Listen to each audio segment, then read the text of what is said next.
Nous n'avons pas le contrôle de notre territoire. Nous n'avons pas le contrôle de notre sous-sol.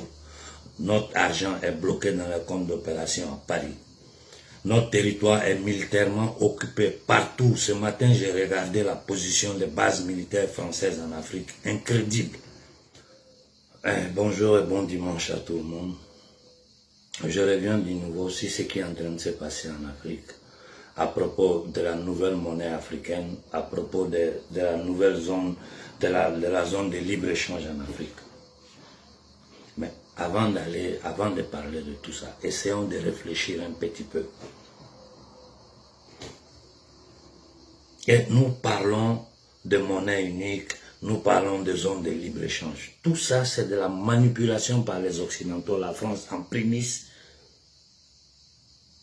pour une nouvelle colonisation de l'Afrique. Nous sommes en ce moment, nous sommes en plein dans une nouvelle colonisation de l'Afrique par la France, qui a signé des accords avec les Américains et certains autres pays européens. C'est tout. Tout le reste, c'est du n'importe quoi. Cette histoire de nouvelle monnaie, c'est simplement pour maquiller les choses. Parce que la France, aujourd'hui, elle a honte. Elle a honte parce que ses associés en Europe, un pays comme l'Allemagne a dit clairement à la France, mais écoutez, nous on lutte, on se débrouille seul là. Vous, en plein 21e siècle, vous avez encore des colonies. Donc, le jeu est faussé. Les Allemands ont dit bien, et moi je pense que c'est beaucoup, mais beaucoup plus. Les Allemands ont dit que la France prend plus de 440 milliards à l'année à l'Afrique. Le gouvernement italien est sorti avec des déclarations que moi je n'ai jamais entendues dans l'histoire de l'Occident. Pour dire aux Français, ça suffit avec ce brigandage économique. C'est tout ça qui met la France en difficulté, qu'aujourd'hui elle essaie par tous les moyens, par tous les maquillages, par toutes les manipulations, de maintenir sa domination sur l'Afrique. Parce que nous le savons, tous les indicateurs économiques le disent, la France sans l'Afrique n'est rien. La France sans l'Afrique est un pays sous-développé. Donc elle est prête à tuer tous les Africains s'il faut pour avoir le monopole sur les matières premières africaines. Ces gens que vous appelez président de la République, là, ils sont tous engouffrés dans des sectes maçonniques ici en Europe où l'idéologie dominante est la secte avant tout. Donc ces gens-là, ils ne travaillent pas pour nous. C'est des gens pour leur richesse personnelle, pour maintenir leur pouvoir.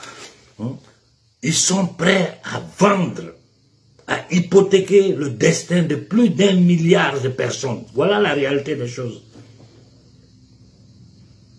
Le débat ici, ce n'est autre chose que nous savons la situation. Nous voulons l'accepter et que devons-nous faire?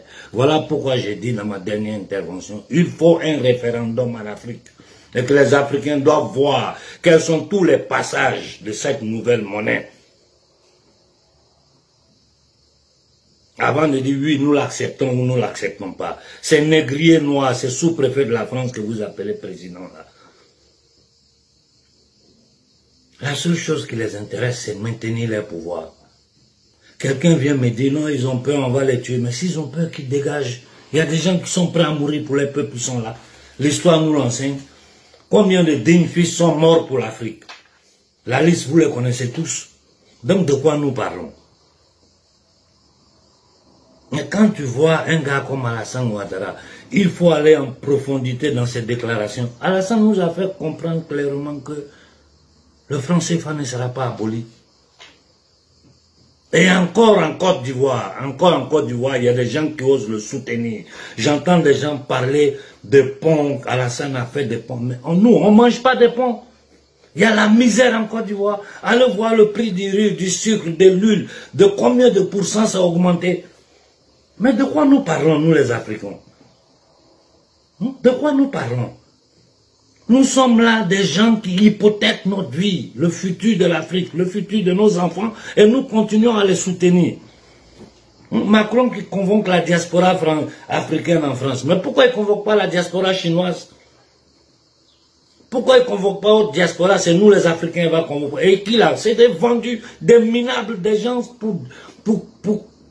pour 2 livres, ils sont prêts à vendre les peuples. Sinon, un Africain digne ne va pas s'asseoir en face de Macron pour l'écouter dire ces bêtises-là. Pourquoi il ne m'appelle pas moi? Pourquoi il n'appelle pas moi Zoulou? Pourquoi il n'appelle pas beaucoup d'Africains qui sont en train de le dénoncer? Il va me ramasser du n'importe quoi, ils vont s'asseoir là-bas.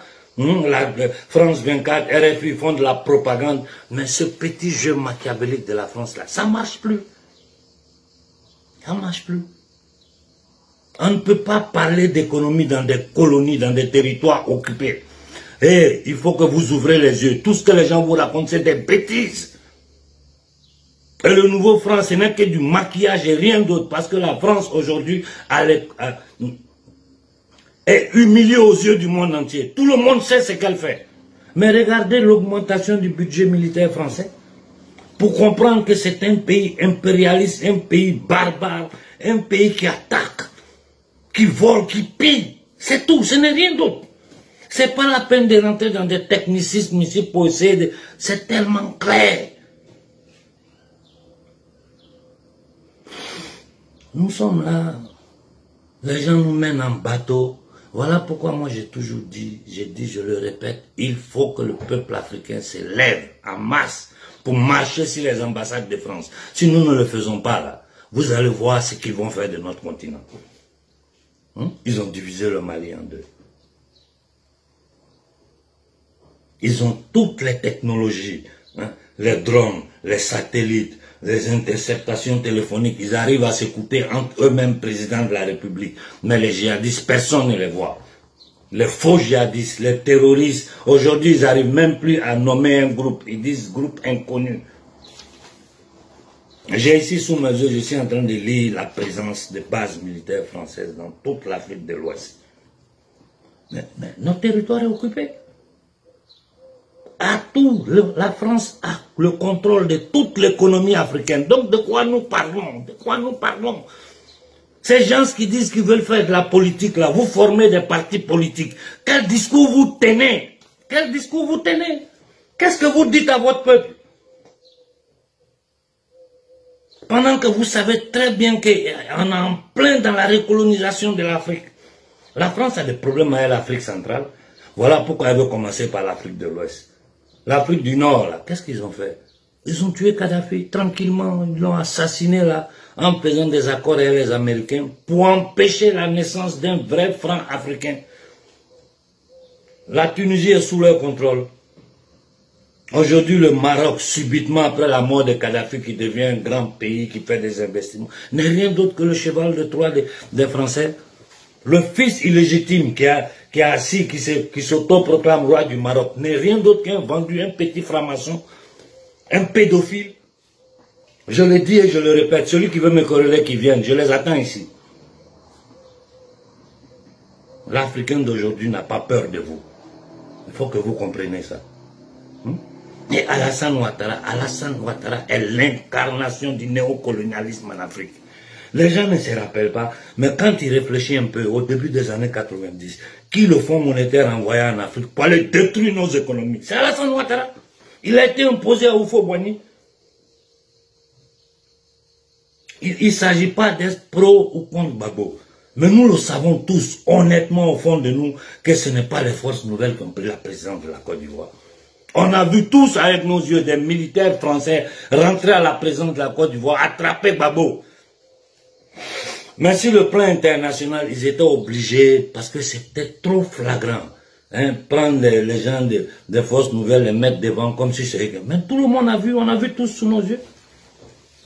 Après quoi, ils ont déporté Gbagbo, même si la Côte d'Ivoire n'avait pas ratifié les accords de Rome. De quoi nous parlons? On doit se mettre ici à vous faire encore l'histoire de nouveau, de 1970 qu'aujourd'hui, tous les crimes, les assassinats que la France a foutus en Afrique. Et dans ces accords militaires, la France impose le fait que les militaires français ne peuvent pas être traduits devant la justice. Même s'ils commettent des crimes dans les opérations à l'extérieur. Allez voir comment la France a augmenté son budget pour les opérations extérieures. Tous les accords secrets que Sarkozy, ce marchand de tapis, a signé, après lui Hollande. Tous ces barbares que vous appelez le président de la République française, tous ces criminels, ces assassins. Ces accords militaires secrets là, c'est quoi? Qu'est-ce qui est écrit dedans? Le peu que nous savons déjà est hallucinant. Alors, chers frères africains, il faut que nous prenions conscience que notre continent est attaqué et agressé par la France en particulier et l'Occident en général. Nous savons quels sont les accords que les Français et les Américains ont signés pour permettre à la France d'aller assassiner Kadhafi pour empêcher une future naissance d'une monnaie africaine. Nous avons vu comment la France a attaqué la Côte d'Ivoire, a déporté Gbagbo Laurent. Le Mali est sous nos yeux. Au Burkina Faso, c'est sous nos yeux. Moi, j'ai des documents ici que je suis en train de lire depuis pour le moment, je préfère ne pas parler. Parce que on est en plein banditisme international. Donc, devant des bandits, vous pensez que vous pouvez faire la politique? Moi, je vous laisse penser ce que vous voulez. Mais les Africains qui sont conscients, moi, s'il s'agissait seulement de moi, je ne parle même pas des référendums. Je dis, envahissons les ambassades de France, envahissons les ambassades de France. Il faut que le peuple africain se réalise dans toute l'Afrique de l'Ouest, l'Afrique centrale, l'Afrique du Nord. Envahir les ambassades de France. C'est la seule façon d'arrêter ce brigandage-là et d'obliger des gens, ces criminels-là, aux yeux de l'humanité, à changer de tactique. Sinon, il n'y a pas de possibilité. Nous envahissons les ambassades. De deux, s'ils ne nous écoutent pas là, nous allons boycotter tous les intérêts français en Afrique. Qu'un Français en Afrique ne puisse plus sortir dans les rues pour dire je vais au travail. Qu'à chaque fois qu'un Français marche dans les rues d'Afrique, il doit être accompagné par l'armée française. Parce que c'est dans ça que nous sommes arrivés. Le dialogue, l'art moratoire n'a rien donné depuis 75 ans.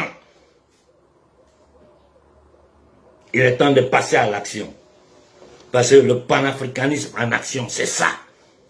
La solidarité entre tous les Africains pour combattre un ennemi commun. Et notre ennemi, c'est la France. Notre liberté est confisquée par cet État. Donc, les gens tous ceux qui me disent, non, mais la zone de... Je vous dis, vous n'avez rien compris à la chose.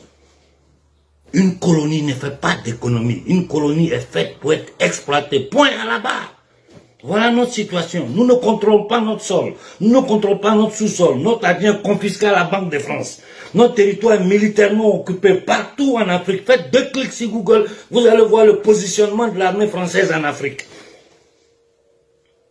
Nous avons tous les exemples sous nos yeux. Depuis la guerre du Biafra, au génocide rwandais, à l'attaque de la Côte d'Ivoire, à ce qui est en train de se passer au Mali. De quoi nous voulons parler? Et ils vont se légitimer par rapport aux institutions criminelles qu'ils ont créées. Allez lire la charte de l'impérialisme pour comprendre à qui nous avons affaire. Voilà ce que j'avais à dire ce dimanche. Il faut prendre les ambassades de France partout en Afrique. Oh mes frères africains, c'est la seule arme que nous avons en ce moment. Il faut occuper les ambassades de France partout en Afrique. Quand vous écoutez les déclarations du petit criminel, du petit pédophile Macron, ça vous n'avez pas la chair de poule. Regardez le discours de Macron à l'armée, aux mercenaires français, parce que c'est une armée d'impérialistes criminels. Et j'ai dit à vous Français, vos enfants ne vont défendre aucun Africain. Dites-nous à nous les Africains contre qui nous sommes en guerre, qui nous menacent. Qui menace l'Afrique à part la France? Qui? La France et l'Occident. Qui menace l'Afrique? Ces accords militaires, vous faites ça pourquoi? Pour protéger les dictateurs cooptés par les loges maçonniques qui ne répondent qu'à ces loges-là? Ou pour aider le peuple africain contre qui? Qui attaque l'Afrique? Dites-nous ça. Arrêtez avec vos bêtises là. Vous Français, vos enfants qui vont en Afrique, ils ne vont pas aider les Africains. Ils vont tuer les Africains. Les viols, les vols, tout ce que l'armée française fait en Afrique aujourd'hui, c'est sous les yeux de tout le monde. La preuve donnée par des soldats suédois, c'est là, 2 clics, n'importe qui peut aller voir. Le génocide rwandais, la guerre du Biafra, l'attaque de la Côte d'Ivoire, l'agression actuelle du Mali, la déstabilisation du Congo. Mais toute l'Afrique est en feu et flamme. Et vous venez nous parler de démocratie. Et il y a des gens qui se permettent de dire, je vous ai dit, vous là, vous les va-nu-pieds, les misérables, les traîtres là. Moi, ne me parlez pas, je ne parle pas avec vous. Ici, il n'y a pas à discuter, il y a à agir. prendre les ambassades de France pacifiquement dans toute l'Afrique, boycotter tous les intérêts de la France en Afrique, demander le départ immédiat de l'armée française de l'Afrique. Vous allez voir que les gens là, ils vont plus se cacher. Ils vont prendre les avions maintenant pour essayer de... Parce que s'ils ont le dos au mur, ils attaquent. L'histoire nous l'a démontré. Mais nous sommes prêts, cette fois-ci là. Jeunesse africaine, soyez prêts, même si c'est avec des cailloux, du n'importe quoi, nous devons défendre nos terres. On nous humilie matin et soir, ils sont en train de déporter les jeunes africains. Tout le tralala qu'il y a derrière ce mécanisme-là, nous savons, ils parlent d'immigration de masse. Les quelques Africains qui arrivent ici, si les Africains se mettent en mouvement pour venir vers l'Europe, là, demain matin, vous allez voir comment ils vont lancer des bombes sur eux. Ceux qui se déplacent, c'est le 0,00001% de la jeunesse africaine. 3/4 de la jeunesse africaine a moins de 30 ans. Et ils utilisent ça pour faire la propagande médiatique en Europe. Aujourd'hui, on parle de l'homme noir en Europe ici, comme si c'est caca. Hein? Et Alassane Ouattara, je vous dis, Alassane Ouattara, c'est l'incarnation du néocolonialisme en Afrique. Alassane Ouattara, mais on n'a jamais eu un sous-préfet aussi dangereux, aussi méchant que Ouattara en Afrique. On n'a jamais eu ça. Cet homme c'est un buveur de sang. Merde. Voilà ce que j'avais à dire ce matin. Là. Donc arrêtez tous ces discours de francs CFA, bis, de ceci, de cela, tout ça c'est des bêtises. Nous avons utilisé tous les moyens oratoires pour essayer de résoudre ce problème avec cet état négrier. C'est impossible. Ici c'est une question de survie. Ou c'est eux qui survivent, ou c'est nous qui survivons. À vous de décider. C'est ça. Le débat là, c'est ça, c'est pas autre chose. Nous savons tout. Que comptons-nous faire pour notre liberté, pour notre dignité? Voilà, le débat c'est ça. Ce n'est pas autre chose. Il n'y a pas de démocratie, il n'y a pas ceci, il n'y a pas... L'Afrique est attaquée. Point à la barre. Voilà, bon dimanche à tout le monde et merci pour l'écoute. Faisons vraiment une réflexion collective. S'il n'est pas temps de nous lever pour prendre ces ambassades-là et commencer à boycotter tout ce qui est français et occidental en Afrique. Et je profite avant de fermer, je lance un appel à tous les leaders des mouvements africains. Sortons de notre égoïsme, sortons de nos intérêts personnels. Hein? Nous ne sommes pas des stars. Nous ne sommes rien sans le peuple. Nous qui parlons, le peuple nous écoute, il nous soutient. Ce que nous faisons, nous le faisons pour le peuple. Et nous ne pouvons pas dire que nous luttons pour une Afrique pendant qu'entre nous-mêmes, nous ne nous parlons pas. Tu lances une idée, les gens ne l'écoutent pas ou essaient de te boycotter. Ils font la sourde oreille. Tout ce qui les intéresse, c'est si les médias se prennent le mérite de ceci, de cela. Non, nous, on s'en fout de ça. Notre peuple est en danger aujourd'hui là. Aujourd'hui là, l'Africain conscient doit savoir que... Vous comprenez ce que j'essaie de vous dire, mais ça n'a aucun sens. Ça n'a aucun sens. Ça n'a aucun sens. L'égoïsme, le matu vu de ceci, nous sommes des esclaves. Et nous sommes attaqués quotidiennement. Ces gens-là, ils ont des cellules qui étudient la psychologie de la société africaine. Ils ne dorment pas parce que leur vie dépend de nous. Et nous sommes là, quand quelqu'un a un peu de visibilité, il pense qu'il est devenu une star. Des gens qui pensent que le panafricanisme, la lutte est devenue un travail pour eux. Non. Faites, on va finir cette histoire-là. Et les vrais politiciens vont prendre les choses en main. Nous avons les cerveaux en Afrique. Des gens capables. Nous n'avons pas de bombes atomiques, mais notre nombre et notre force, si nous nous mettons sur pied, aucun État au monde ne peut bombarder les Africains. Parce que, sinon nous perdons le temps. Combien de livres nous avons écrits? Combien de conférences nous avons fait? À part la gloire personnelle pour que certaines personnes, même si au départ, ils étaient partis à de bonnes idées, ils sont tombés dans le piège. Et je vous dis, moi je n'ai plus la paix. Tout le monde me cherche, tout le monde m'écrit. La franc-maçonnerie m'a dit plusieurs fois, ils sont venus me trouver à la maison, dans des conférences, partout pour me dire que je suis en danger, ils vont me protéger. J'ai dit non, merci. Ce qui va arriver n'a qu'à arriver. C'est comme ça ils font pour prendre nos gens là. Pour les corrompre, te mettre le bien-être sous tes yeux. Pourquoi ils ont attaqué ma voiture en Milan, cassé les vitres? Vitres blindées, il y a combien de computers dans cette voiture? C'est seulement moi, mes appareils, ils ont pris pour partir. Pourquoi on a trouvé des micros dans ma maison? Il y a des imbéciles qui nous disent, vous ne risquez pas, pourquoi vous ne venez pas en Afrique? Parce que vous voulez que je vienne pour que votre dictateur Ouattara m'assassine. C'est ce que vous voulez? Vous n'êtes que des idiots, des ignorants bloqués dans des logiques ethniques et religieuses. Sinon, on ne peut pas supporter un aussi grand. L'Afrique n'a jamais connu un traître comme Ouattara dans son histoire. Voilà ce que j'avais à dire aujourd'hui. Bon dimanche à tout le monde.